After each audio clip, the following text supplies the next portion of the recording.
안녕하세요. 경제창 시청자 여러분들. 한 주 동안 잘 보내셨나요?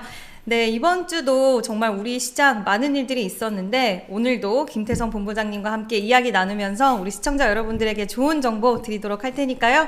끝까지 잘 시청해 주셨으면 좋겠습니다. 네, 일단 처음으로는 한번 이야기 나누고 싶은 게 있습니다. 바로 우리나라 시장 이야기인데요. 도대체 왜 이렇게 잘 가고 있는지, 그리고 앞으로 이 시세 흐름이 지속될 수 있을지 여부 너무너무 궁금하고요. 작년과는 정말 사뭇 다른 분위기를 보여주고 있는데 우리나라 시장 이제 체력이 튼튼해진 걸까요? 아니면 유동성이 끌어올리는 걸까요? 그러니까 또 우리가 이런 기대감을 갖는 거 보니까 네, 위험해요. 조정이 나올 수도 있지 않나라는 네. 어떤 약간의 불안감이 갖게 되는 것 같아요. 우리나라 네. 국장의 특성상. 사실 작년에 가장 약했던 게 우리나라 K증시였고 대신에 올해 초에 지금 정말 힘을 내주고 있는 게 이제 K증시. 여기서 이제 고민 많으실 분들은 어느 분들이냐면 지난 3분기, 4분기에 분위기 타서 나도 미장해야 되나 그러다가 끝물에 미장 가신 분들. 맞아요. 아마 끝물에 가셔서 매수하셨던 종목군들 테슬라 많을 거고요. 엔비디아 많을 겁니다. 여기에 만약 팔란티어가 있으면 그분들은 괜찮죠. 그쵸. 근데 만약 팔란티어를 가지고 있어도 빨리 매도를 하고 다른 나머지 빅테크 기업을 가지고 있으시면 미장 투자했는데 성과가 왜 이래? 오히려 그냥 국장할 걸. 이런 얘기가 또 나올 수밖에 없이 참 투자 심리를 흔들고 가는 게 우리나라 증시가 아닌가 싶어요. 일단 가니까 좋습니다. 코스피도 2600 언제 가냐, 또 2600 가면 흔들리는 거 아니냐 그랬는데 하루아침에 지금 2700을 바라보고 있고, 그죠? 코스닥도 마찬가지입니다. 코스피보다 세다 그러다가 진짜로 지금 세게 가고 있어요. 코스닥 같은 경우에는 벌써 이제 800포인트 고지가 얼마 안 남았습니다. 근데 이제 문제는 800포인트에 가면 이평선 매물에 대한 좀 부담이 있죠. 부담이 있고 시기적으로 가파르게 올라갔기 때문에 한번 또 조정이 나오게 되겠죠. 쉬었다 갈 가능성이 높아서 지금 뭐 올라갈 때 뭐 쫓아가자라는 이야기를 드리고 싶은 게 아니라 이제 앞으로 결국엔 조정은 나올 겁니다. 네. 우리가 항상 말씀드리지만 아무리 건강한 혹은 견고한 우상향이라도 조정 없는 우상향은 없어요. 그런데 그 우상향이 속에 조정이 나왔을 때 준비를 하는 분과 준비를 하지 못한 분의 계좌는 정말로 크게 달라질 수 있어서 저희는 오늘 그거를 좀 이야기를 드리려고 하는데, 일단 반도체.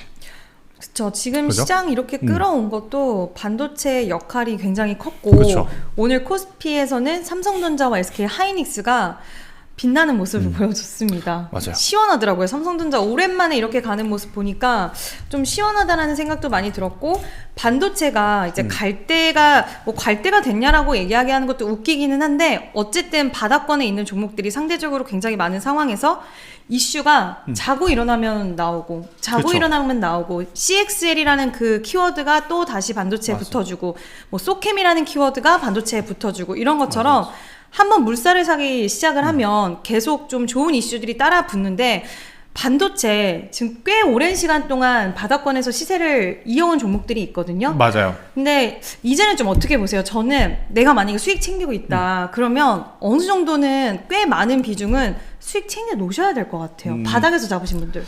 저도 일단은 매도를 일정 부분 하는 게 맞는데 여기서 오해하시면 안 될 게 삼성전자를 매도하자, SK하이닉스를 매도하자가 아니에요. 그쵸. 이쪽을 매도하자가 아니라 반도체 안에 있지만 지금 어떻게 보면 극명하게 세 분야로 나뉘거든요. 그쵸. HBM을 필두로 하는 전통 반도체, 그리고 그 다음에 어떻게 보면 차세대 뭐 기술이라고 엮이는 지금 뭐 CXL, 뭐 PIM 혹은 유리기판과 같은 그쪽에 대한 반도체, 그리고 완전 전통 반도체죠. 레거시.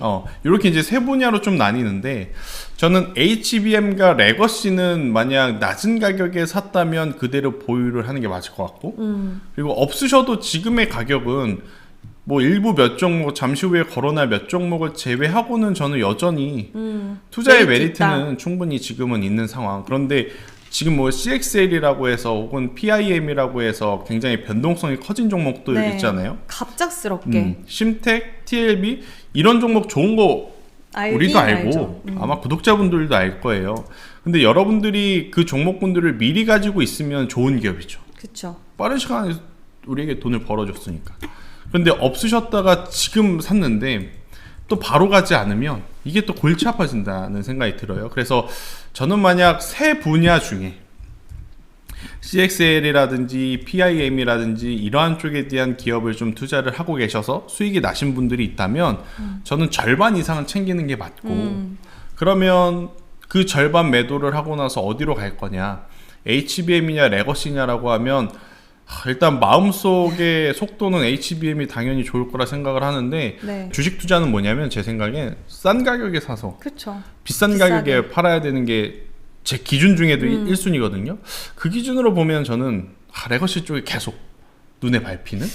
그럴 수 있을 네. 것 같아요. 왜냐하면 지금 감산에 대한, 그러니까 작년 하반기 때 감산에 대한 효과 그리고 수요가 계속 올라가다 보니까 지금 레거시 반도체가 2분기부터는 빠르면 반등할 거다라는 그렇죠. 네. 이야기가 나오면서 오늘 주성 엔지니어링도 지금 꽤 가파른 속도로 꽤 세죠. 네, 급등을 했고 원익 IPS도 추세가 좋아요 요즘에. 그래서 차라리 방금 앞서서 말씀하신 것처럼 저도 CXL 관련주라든가 이런 종목군들은 너무 그 가파른 상승세가 살짝 부담스러워요. 보기에도. 이게 더 갈 수도 있긴 하지만 여기서 만약에 조정이 나온다라고 한다면 꽤 큰 폭의 조정이 나올 수 그쵸. 있다라고 생각이 들어서 오히려 원익 IPS라든지 주성 엔지니어링 오늘 급등 나오긴 했지만 이런 종목군들이 조금은 안전해 보인다. 그리고 그렇죠. 업황 자체가 바닥에서 반등이 나오는 부분이기 때문에 우리가 왜 땡겨서 주식을 맞아요. 반영을 하잖아요. 그래서 차라리 이쪽이 저도 조금은 안전하지 않을까. 그리고 HBM은 깔고 가자. 저는.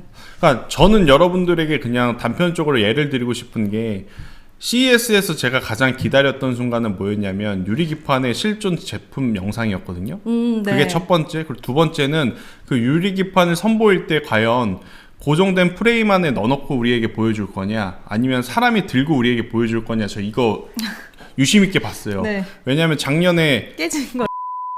회장님이라고 생각되시는 분이 그 유리기판 갖고 나왔는데 들었는데 와장창 깨지는 영상이 시장에 한번 싹 돌면서 그쵸. 급락이 한번 나왔었잖아요. 네.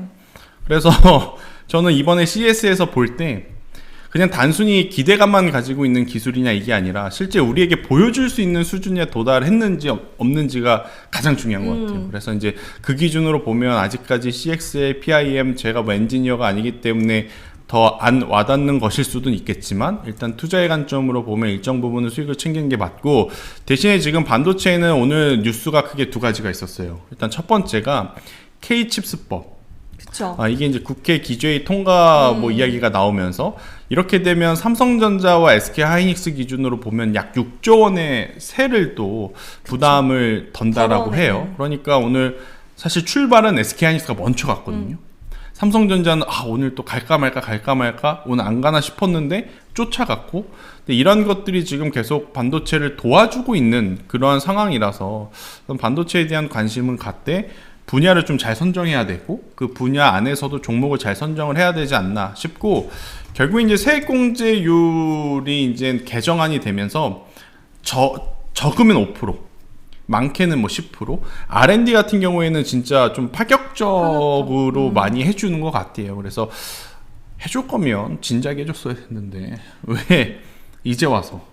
그 약간 뒤쳐졌다 그러더라고요. 이게 계속 네. 딜레이 되는 바람에 다른 나라들 비해서 놓쳐버린 부분들이 그죠. 확실히 많다라고 하더라고요. 지금 삼성전자도 잃어버린 몇 년이라는 소리를 저는 나중에 들을 것 같은데, 아무튼 지금이라도 지금 이렇게 공격적으로 좀 해주는 거는 저는 필요하다 생각이 들고 있고, 우리나라도 참 그건 좀 생각해 봐야 될 것 같아요. 저는 공부를 그렇게 잘하지 못했기 때문에, 공부 잘하시는 분들이 요새 엔지니어보다는 이제 다른 쪽을 이제 선호를 많이 하시는데, 참 이쪽에 관심이 많아져야 아무래도 이제 좀 AI나 데이터 센터 시대에 우리가 좀 따라갈 수 있는 역량이 될 것 같은데, 그게 안 된다면 이런 식으로라도 저는 지원을 해주는 게 우리 투자자 입장에서 정말 기다렸던 것 중에 하나이니, 삼성전자나 SK하이닉스를 바라보는 시각이 다소 이제 긍정적으로 계속 바뀔 수 없는 거죠. 그래서 이제 이 부분을 체크를 해야 될 것 같고요. 그리고 이제 가장 중요한 건 오늘 이게 핫한 뉴스였던 것 같아요. 이게 진짜인지 아닌지 모르겠는데 제 개인적인 생각으로는 구라일 확률이 높다. 이름부터가 저는 스톡팜 로드라는 이 뻥일 확률이 높다. 회사 이름이 조금 그랬어요. 그러니까 뉴스 그대로입니다. 저희가 어떻게 각색한 게 아니라 LG 창업주 손자라고 생각되시는 분이 한국의 세계 최대 AI 데이터 센터 건설을 추진하겠다. 이 뉴스였고 이 위치가 그분이 뭐 전남 출신이어서 전남으로 잡힐 가능성이 높다는 뉴스가 장 전에 확 퍼지면서 그래서 이제 출발이 이렇게 되면 스타게이트보다 약 3배 정도 더 큰 규모의 데이터 센터가 우리나라에 생겨? 그러면 AI 데이터 센터 처음부터 다시 보자. 그럼 처음에 뭐가 움직였는가? HBM. 그래서 출발이 SK하이닉스가 확 땡겨버리는 거였거든요. 근데 이제 사람들이 뉴스를 보면서도 긴가민가한 거죠. 이거 저게 진짜야? 될까? 이게 진짜 될까? 지켜보자. 이걸 우리나라에 만들게 되면 트럼프가 또 가만히 있을까? 뭐 이런 생각도 또 들게 되고 그런 상황이지만 어찌 되었든 투심이 지금 확 살아났기 때문에 저는 반도체에 대한 관심도를 높이는 게 맞을 것 같고 그러면 어떤 기업을 보고 있느냐라고 했었을 때 저는 뭐 다른 종목군들보다 하나의 그룹을 좀 보고 있어요. 하나의 그룹. 저는 PSK를 봅니다. 여러분들이 HTS에 PSK를 치면 PSK가 보이고 또 그 밑에 PSK 홀딩스가 보이거든요. 그러니까 우리가 작년 이맘때쯤만 하더라도 많이 우리가 들었던 것 중에 하나가 뭐냐, 삼성전자와 SK하이닉스 둘 중에 누가 좋냐. 같이 투자를 한다면, 그러니까 두 개를 동시에 투자를 한다면 비중을 몇 대 몇으로 잡는 게 좋냐. 지금은 HBM이니까 SK하이닉스가 뭐 7, 8, 삼성전자는 그래도 삼성전자니까 1, 2 이런 대답을 좀 많이 했는데 그것과 비슷한 거라고 보면 돼요. PSK는 전공정, 그러니까 레거시에 조금 더 이렇게 적합한 장비주, PSK 홀딩스는 HBM 장비주. 그래서 저는 차라리 삼성전자나 SK하이닉스나 지금 와서 또 쫓아 사면 이쪽도 물릴 가능성이 높으니 오히려 레거시 쪽에 공감을 한다면 PSK를 조금 더 많이, PSK 홀딩스를 조금 더 적게. 네. 근데 HBM을 공감한다면 PSK 홀딩스를 조금 더 많이, 그다음에 PSK를 조금 적게. 이런 식으로 저는 PSK 하나만을 가지고도, 이 그룹사 하나만을 가지고도 잘 이겨낼 수 있지 않을까? 그런 생각이 들어서 이쪽을 좀 한번 계속 유익 있게 지금 보고 있는 상황입니다. 대표님 보시기에는 어떻게 보세요? 저는 PSK 홀딩스를 좀 좋게 봤었거든요. 네. 그리고 지금도 뭐 그거는 유효하고 이번에 실적도 그랬고 괜찮았고 내년에 대한 뭐 HBM 관련돼서 기대감도 있는데 딱 한 가지 마음에 걸렸던 건 이번 실적 발표 때 왜 이런 결과치가 나왔냐. 그렇죠. 이거 그렇죠, 하나가 그렇죠. 저는 개인적으로 조금 마음에 안 그렇죠. 들어요, 이 기업을. 그렇죠. 그 전까지는 저도 PSK 홀딩스를 HBM 안에서 거의 탑픽이라고 보고 있었거든요. 근데 실적이 잘 나왔는데 요즘 시장은 세론으로 반영하는 시장이 아닌데 왜 이 혼자서 왜 이 맞아, 혼자서 맞아. 그랬나, 이거 하나가 저는 살짝 조금 걸리고요. 전 요즘에 또 앞에서 PSK라는 그 그룹주 이야기를 해주셔서 말씀을 드리면 전 요즘 원익 그룹주 좀 보고 원익 있어요. 원익이 움직인다는 건 진짜 반도체가 세다는 세다라는 거거든요. 거라고. 웬만하면 얘네가 안 네, 움직여서. 맞아요. 맞아. 이게 되게 답답한 움직임을 갖고 있는 그룹의 그룹주인데 원익이라고 붙어 있는 그 기업들의 한번 흐름들을 쭉 보시면 맞아. 요즘 좀 살아나요. 이게 예사롭지 않은 움직임들이 다 대부분 나오고 있어서 저는 원익도 같이 보고 있고, PSK 홀딩스는 회사 자체는 저도 원래는 가장 좋아했는데 딱 이거 하나 살짝. 하지만 뭐 워낙 실적이 말해줄 거라고 생각이 들어서 PSK 홀딩스도 아마 본부장님이 주식 정음에서 계속 이게 좀 갈리는 게 저는 네. 원익이 손이 안 돼. 아 그래요? 기업에 대한 이미지가 있나 이게 보다. 원익은 지금 안 움직이면 네, 계속 안 또 움직인다. 묶여 있겠구나라는 네. 이 머릿속에 공포심 때문에 있어요, 이거는 그런 게. 투자자분들의 성향에 따라 좀 맞아요. 다른 것 같아요. 그래서 반도체는 지금 사실 여러 가지 선택의 길이 많이 열려 있잖아요. 안 본다, 나는 뭐 기대하지 않는다, 그런 섹터가 아니라 계속 봐야 하고 그 변화를 어렵지만 좀 따라가야 되는 그런 상황인 것 같아서 반도체가 살아있는 한 저는 우리나라 지수는 뭐 잠시 쉴 수는 있어도 조금은 더 위를 기대하면서 투자 전략을 짜는 게 맞지 않을까. 한간에는 뭐 삼성전자 밀린다, 뭐 SK하이닉스 이제는 안 올라간다라고 하시는 분들 많은데 많았어요. 그런 분들은 국장 안 하는 게 맞아요. 이 둘이 무너지면 국내 큰일 증시는 나요. 없습니다. 네. 그렇기에 그냥 기본적으로 좋은 게 좋은 거다, 무조건 그럴 수는 없지만 긍정적인 지금 마음을 가지고 보셔야 지금은 좀 수익을 낼 수 있는 시장이 아닐까. 네. 혹시 다른 지금 섹터들, 그러니까 지금 시장에 보면 반도체 핫하죠. 반도체 전으로 돌아가 봅시다. 방산 핫하죠. 조선 핫하죠. 원전 핫하죠. 반도체도 핫하죠. 근데 계속 반복이라서 네. 이들 섹터 말고 지금 만약에 새롭게 또 떠오를 가능성이 높다면 어딜 보는 게 지금 나은 것 같아요. 저는 이들은 이제 집단군으로 좀 움직이잖아요. 지금 뭐 방산, 조선 이렇게 움직이고 AI 로봇 움직이고 어떻게 보면 2차 전지랑 반도체가 이제 주도 섹터라는 그 이미지를 가지고 있잖아요. 뭐 이미지뿐만 아니라 실제로 주도 섹터인데 그 큰 그림에 묶어서 있는 섹터는 아니긴 하지만 여기에 지금 해당되진 않아요. 그렇지만 개별적으로 또 봐야 되는 쪽이 있다라고 개인적으로 생각하는데 엔터와 컨텐츠 관련된 종목들 지금 단독 기사긴 한데 2시간 전쯤에 기사가 하나 나왔거든요. 한알령해제 관련돼서 기사가 하나 나왔어요. 근데 지금 우리가 엔터주들 이야기하면 뭐 관세 무풍지대다 이야기도 하고 뭐 BTS 귀환, 블랙핑크 완전체 귀환 이런 얘기들 하는데 이 기저에 가장 중요하더라고 모두가 생각하는 부분은 한알령 해제. 그쵸. 라는 그 키워드. 네. 그러니까 그 기대감이 아직도 여전히 있고 최근에는 이 기대감에 좀 더 뒷받침되는 특히 중국 같은 경우에 지금 내수 경기를 살리고자 하는 그런 부양에 대한 강하죠. 의지가 굉장히 강한 시기인데 여기서 우리나라 한알령 해제까지의 그림이 나올 수 있다라는 시장의 전망이 있는데 오늘 단독 기사 나왔고 이 부분에 있어서 뭐 결국에는 족쇄가 풀릴 수 있다. 어떻게 보세요? 엔터, 이게 컨텐츠. 그냥 의심하는 건 아닌데 항상 의심. 외국인들은 알고 있다니까요. 이게 자리가 좋은 기업들은 이게 왜 전혀 지금 시장에서 동떨어진 섹터나 동떨어진 기업인데 스리슬쩍 자리 잡은 기업들은 있어요. 뭔가 있어. 맞아요. 그죠?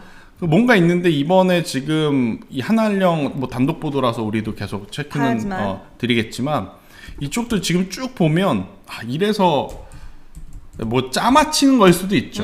이래서 엔터주가 강했나라고 생각하는 게 이제 막 짜맞히기가 돼서 그럴 수도 있지만 엔터주뿐만 아니라 한알령 때문에 그동안 정말 많이 밀렸었던 지금 컨텐츠 제작 관련 주들에게도 외국인이라든지 기관 수급이 들어온 거 보면 결국 이들은 알고 있었다. 그러니까 개인들이 딴 쪽으로 관심을 가질 때 그들은 그쵸. 계속 사서 모으다가 이제 빵하고 이쪽 섹터 관련주들이 막 시세를 내기 시작하면 이제 우리는 뒤늦게 맞아. 이게 뭐가 있나? 그리고 또 그때 딱 좋은 재료가 또 마침 같이 나와주잖아요. 그쵸. 근데 이걸 끊임없이 우리가 그래서 공부를 하고 일정들을 체크하고 차트를 계속 돌려봐야 되는 게 이런 시그널들이 맞아. 있어요. 분명히. 물론 모든 시그널을 잡아낼 수는 없겠지만 그런 시그널들이 좀 있다라고 생각을 하는데 저도 지금 말씀하고자 하시는 종목이 아마 스튜디오 드래곤일 텐데 최근 자리가 굉장히 이뻤네요. 좋아지고 있어요. 네. 좋아지고 있고 일단 스튜디오 드래곤은 저는 거의 포기한 기업 중에 하나였거든요. 그쵸. 끊임없이 내려. 네. 정말. 그리고 왜 포기했냐면 네. 이게 한참 잘 나갔을 때 누구랑 동조해서 움직였냐. 넷플릭스하고 그쵸. 동조해서 움직였어요. 그러니까 넷플릭스 가입자 수 높아진다 그러면 따라 올라가고. 같이 가고. 그리고 실적 좋아지면 따라 올라가고. 근데 여러분들 지금 넷플릭스 주가 보고 와보세요. 깜짝 놀랍니다. 그들은 여전히 네. 잘 나가고 있는데 스튜디오 드래곤은 그 차트를 거꾸로 내는 것 같이 지금 만들어졌잖아요. 그래서 거의 포기를 하고 있었는데 지금 이 뉴스를 보고 수급을 봤더니 스튜디오 드래곤 한번 수급을 쭉 보면 외국인들은 이미 거의 한 달 전부터 사고 있었다. 조금씩 사고 있었다. 지금 시장의 가장 큰 고민거리가 뭐였냐면 오늘을 제외하고 외국인들이 자꾸 선물 플레이만 한다는 거예요. 그쵸. 현물에 안 들어오고. 근데 그 찔끔 들어온 현물에 대한 수급이 어디로 갔나 봤더니 이쪽으로 들어와 있더라. 만약 이게 단독 보도가 아니라 조금 더 확장이 돼서 순환매가 돌면 이쪽도 사실은 많이 빠진 섹터 중에 하나잖아요. 우리가 지금 시점에 또 시장에 가장 많이 관심을 갖는 쪽이 공매도 이야기. 그쵸. 이제 며칠 뒤면 또 공매도 제기하니까 방산조선 뭐 이런 거 일부러 확 땡겨가지고 공매도 많이 들어오는 거 아니야? 라고 생각하기도 하고 반대로 그동안에 밀렸었던 쪽 그러면 이쪽이 그쪽에서 수급이 빠지면 이쪽으로 좀 들어올 수 있지 않겠나 싶어서 우리가 2차 전지주들도 오늘 또 세게 움직였던 이유라고 지금 추측들을 하고 있잖아요. 근데 2차 전지만 빠진 게 아니라 컨텐츠주들도 지금 빠져 있던 걸 좀 감안을 하면 2차 전지는 명분이 없잖아요. 실적이 회복할 것이라는 명분이 없지만 스튜디오 드래곤이라든지 컨텐츠 제작은 뭐 예전처럼 넷플릭스가 우리나라 컨텐츠 제작 기업들에게 많은 기회를 주지 않는 것도 있지만 그래도 넷플릭스가 잘 나간 만큼 컨텐츠 제작 기업들은 그래도 투자할 명분은 아직 살아있지 않나 싶어서 저는 만약에 속도를 본다면 엔터를 고민을 하겠지만 가격을 본다면 스튜디오 드래곤도 지금의 위치는 나쁘진 않아 보이는 것 같아요. 저도 스튜디오 드래곤은 지금 나쁘지 않는 것 같다라고 좀 보이고 이번에 물론 요즘에 실적이 좀 실망스러웠던 것은 사실이긴 하지만 네. 그래도 지금 추세적으로 봤을 때도 그렇고 지금 수급적인 요인도 그렇고 지금 그놈은 흑염룡이라는 몰라요. 네 요즘에 이제 모릅니다. 워낙 드라마나 이런 부분들이 또 굉장히 따라가기가 힘들긴 한데 웹툰을 원작으로 한 드라마가 요즘 정말 많더라고요. 근데 참 신선한 재료들이 많다 보니까 예전에는 우리나라 드라마들이 약간 뻔했다라는 평가를 받았다라고 한다면 요즘에는 웹툰 기반으로 드라마 제작을 하다 보니까 정말 소재가 다양해졌고 그렇죠. 그리고 그만큼 소재가 다양해진 만큼 외국인들의 시청자 수도 진짜 많이 늘어난 것 같아요. 뻔한 드라마가 아니다 보니까. 근데 이번에도 이 그놈은 흑염룡 같은 경우에도 마찬가지. 예, 그런 웹툰 원작으로 했는데 이게 편성 확장이 되는 견우와 선녀도 있고 그다음에 첫 회 방영이 됐는데 약간 분위기 좋았나 봐요. 그래서 스튜디오 드래곤은 결국에는 이제 컨텐츠가 잘 나와야 되는데 최근 나온 컨텐츠들의 흐름들을 봤을 때는 웹툰 기반이기 때문에 웬만큼은 거의 다 재밌는 것 같고요. 그 우리나라 지금 컨텐츠들이 너무 퀄리티가 많이 발전했다라고 생각이 들어서 이제는 스튜디오 드래곤 볼 때 됐다. 이게 웹툰 원작으로 한다는 건 그 웹툰이 인기가 있으니까 그쵸? 만드는 거지. 웹툰 아무도 안 봤는데 만들 리는 없잖아요. 그러니까 그만큼 사람들한테 공감대를 그쵸. 형성을 한 웹툰이다 보니까 기본적인 팬층은 그쵸. 있는 작품이라서 기대를 한번 해볼 수 있을 것 같고 지금 제가 실적을 봤는데 2021년도보다도 오히려 2024년도 그러니까 1년치를 보면 3년 전보다도 매출은 커졌어요. 네, 물론 이제 영업이익이 그때보다 좀 줄긴 했어도 그래도 지금 이렇게까지 조정을 받는 건 좀 과하지 않았나 생각이 들어서 저는 이 전 고점 구간이 5만 원까지는 한번 비벼볼 수 있다는 표현이 맞을까요? 네. 한번 기대해볼 수 있지 않을까 싶어서 지금 시선들이 너무 많이 뭐 방산, 조선, 뭐 반도체에서 계속 가는 종목분들 진짜 쫓기도 어려운 기업들 우리도 못 쫓습니다. 뭐 하나에어로스페이스 좋은 거 아는데 어떻게 삽니까? 그래서 이제 그런 것들만 좀 보시는 것 같아서 그런 거 외적으로 좀 살펴봤더니 뭐 스튜디오 드래곤과 같은 기업들 혹은 컨텐츠 플러스 엔터 쪽을 한번 보시는 것도 저희는 좋겠다는 생각이 들어서 이쪽을 한번 더 보셨으면 좋을 것 같고요. 사실 오늘 드리고 싶은 이야기가 너무 많은데 맞아요. 네, 2차 전지도 며칠 좀 더 보고 설명을 네. 드려야 될 것 같고 지금 이 한알령 관련한 키워드도 단독 보도라서 며칠은 좀 지켜봐야 될 것 같아요. 그래서 못다한 것은 우리가 정음해서 알려드리겠다. 네. 이게 시장의 분위기가 너무 빠르게 전환이 되고 지금 최근에 올라왔던 종목들이 한번 조정이 나오기 시작하고 차익 실현이 나오기 시작하면 큰 폭으로 밀리는 모습들도 보여지는 만큼 앞으로 시장 분위기가 다시 한번 확 바뀔 수 있다는 것을 좀 암시한다라고도 생각을 하거든요. 근데 저희가 일주일에 한 번씩 영상으로 만나뵙기 때문에 이런 시시각각 변하는 시장의 그런 움직임과 포착은 주식 저금을 통해서 알려드리도록 할 테니까요. 주식 정음 어플 많이 다운받아 주셨으면 좋겠습니다. 네, 오늘은 여기까지 하고 마치도록 하겠습니다. 끝까지 시청해주셔서 감사합니다.